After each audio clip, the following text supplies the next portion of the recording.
Subscribe کریں ہمارے channel کو اور بیل آئیکن کو کلک کریں تاکہ ہماری ہر نئی آنے والی ویڈیو آپ تک بآسانی پہنچ سکے۔ بسم اللہ الرحمن الرحیم۔ جنت کے دروازے پر 3 سطریں ہیں۔ حضرت ضحاک رحمت اللہ کی حضرت نزال بن صبرہ رضی اللہ تعالیٰ عنہ سے روایت ہے کہ جنت کے دروازوں پر 3 سطریں لکھی ہوئی ہیں۔ نمبر 1، پہلی سطر یہ ہے لا الہ الا اللہ محمد الرسول اللہ۔ نمبر 2، دوسری سطر یہ ہے یعنی لوگ گناہگار ہیں اور پروردگار مغفرت کرنے والا ہے۔ نمبر 3، تیسری سطر یہ ہے جس نے نیک اعمال آگے بھیجے وہ نفع میں رہا اور جس شخص نے مال وغیرہ پیچھے چھوڑ دیا وہ خسارہ اور گھاٹے میں رہا۔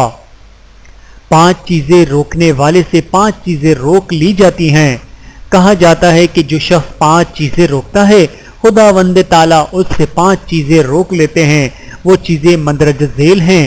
نمبر 1، جو زکوٰۃ روک لیتا ہے خداوند تعالیٰ اس شخص کے مال کی حفاظت روک لیتے ہیں یعنی اس کے مال کی حفاظت اٹھا لی جاتی ہے۔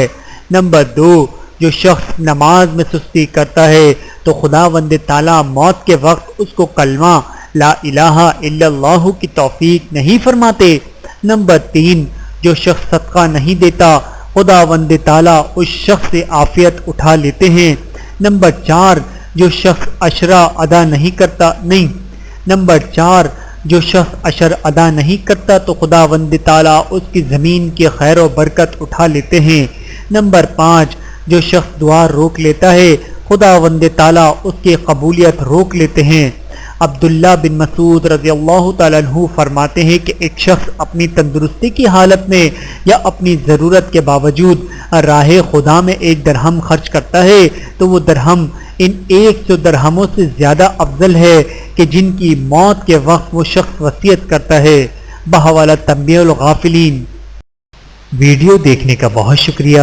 مزید ویڈیوز دیکھنے کے لیے ہمارے چینل کو سبسکرائب کریں۔ اگر ویڈیو پسند آئے تو لائک کریں۔ اچھی بات کو دوسروں تک پہنچانا صدقہ جاریہ ہے۔ جزاکم اللہ خیرا کثیرا۔ اپنا اور اپنے پیاروں کا بہت زیادہ خیال رکھیے گا اور مجھے دعاؤں میں یاد رکھیے گا۔ Take care. اللہ حافظ۔